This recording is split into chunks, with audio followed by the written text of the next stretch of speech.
This video is brought to you by Miniature Market. Thousands of board games, miniatures, and paints, discount prices at miniaturemarket.com.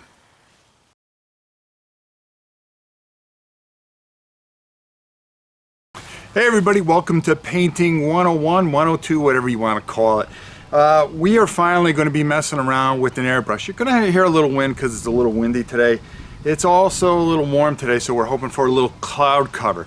So we're going to be working with the airbrush, and I'm going to show you some of the basics of how I go about things and how much control you can have with an airbrush and how you can change colors during a process. I think you'll really enjoy it.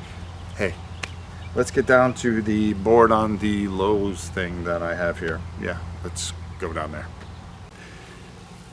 Now, one of the first things I always like to do is I love using the airbrush colors, and I have a beautiful set. But my main thing is to always use airbrush colors, and I use my lighter colors first. So the first thing I'd make sure is that I'm coming through okay, and there we go. And for our little friend here, we are just going to kind of work a bit of color into him. Here, I am just using a little bit of surface primer here, and just going to figure out what I want to do with this guy. And you can see you have just great control here with an airbrush, and just being able to just hit those areas that you want to hit, and it happens pretty quickly. Now your hands are going to be a mess. And it's a little windy today, but I can tolerate that. Just moving your brush nice and easy, and just priming up juice here with a good surface primer. Now I'm gonna change colors. So what I'm gonna do is I'm gonna add in some cleaner, and I have a little unit here that I use, and I just kind of spray in here, clean it out. Now we've changed over to a different color, and you can see how easy when you get to a darker color, just getting the base on, and how that all works out. This really is a great process to quickly get things done.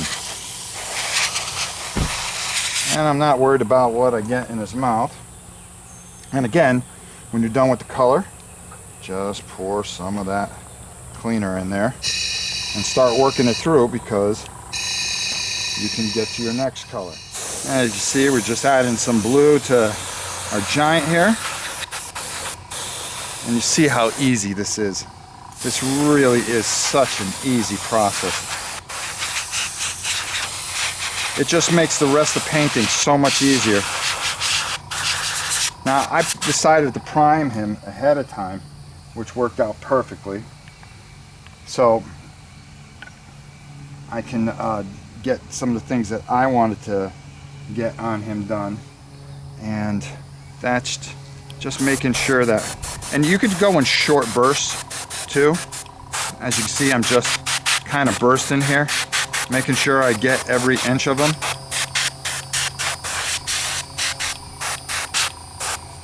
Get most of it on my hands. You can wear gloves if you want to. Just don't wear gloves when you paint. I mean, geez. So now I got a real good base for what I want. And now we'll just clean it out, and we'll move on to our next color. It's as simple as that.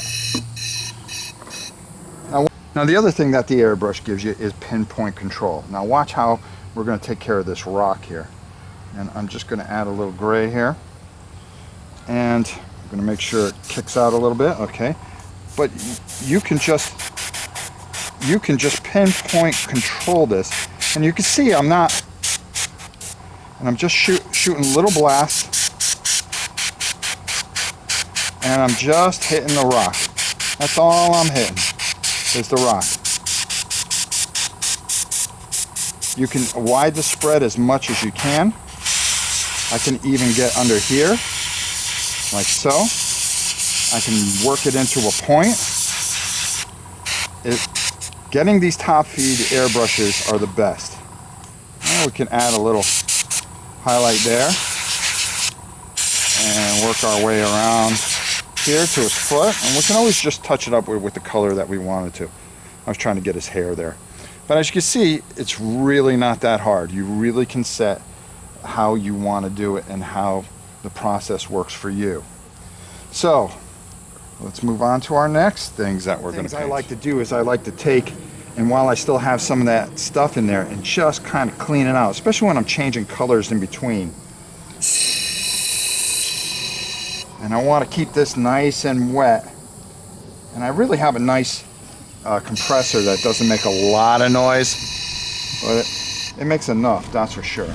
And you can see by just doing this and running this, you see how quickly everything starts to dry on this stuff. And getting your base on here is the most important thing here. I'm going to put this guy aside. I'm going to leave a little cleaner in there because I always like it to keep it wet for a little bit until I can decide what the next color I want to go to is. Like, well, sick green would be kind of cool for these robots. That's for sure. But, I probably should go back to that blue. And I'll tell you why. Because I can actually do my giant here and kind of get him going.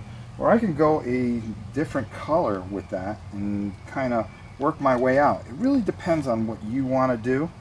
There are some dark colors, but I always try to work up to the dark colors.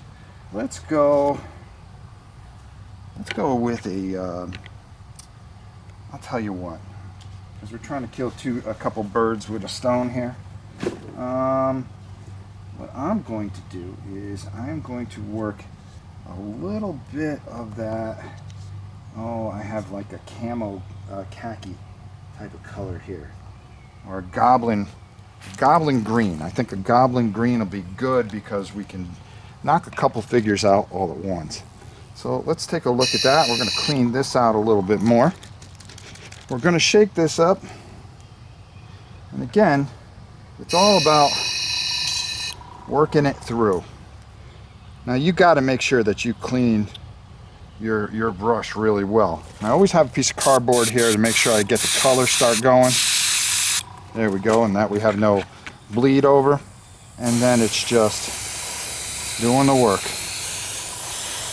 And you can see how our little friend here, and we're not getting a lot on the base.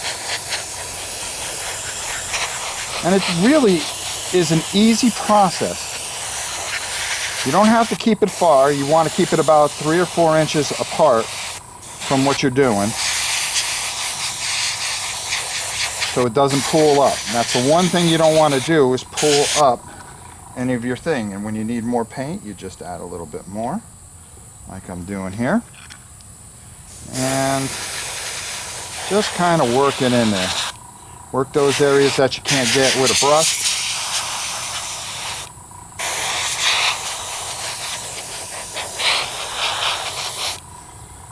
And then, why don't we take this guy? We're going to make him green. We're going to do a couple things with him. And if you have, and with airbrushing, you really don't have to primer it. They do have airbrush primers, which work very well. But I find that normally I can get away with it. Some people like to prime it still, and I can't blame you there because I do it as well. And we are just going to keep going here. And you can see everything's pretty much controlled except for your hands, which are going to take a beating. And that is how you can basically get things nice and airbrushed. And it's as simple as that. Cleaner is your biggest friend here. And paper towels. So there you have it, just a quick look at how to airbrush a few things, and you see how quickly it takes. And changing colors isn't as hard as you think it is. It seems scary. It's a lot scarier than it seems. just having the right materials, everything that you need with you. And as you can see here, just working it through and getting it done. So let's send it on top and get on out of here. There you have it. Some of the basics. It's not an ideal day. It is a little humid. It is July here in Florida. But we're able to do a lot, get a lot done, and I showed you some of the processes that I go through to just get things done quickly, efficiently, and just keep moving. You see how I just keep moving and keep changing things up. So, until next time on Painting 101, I'm your old pal Rob. We'll see you soon.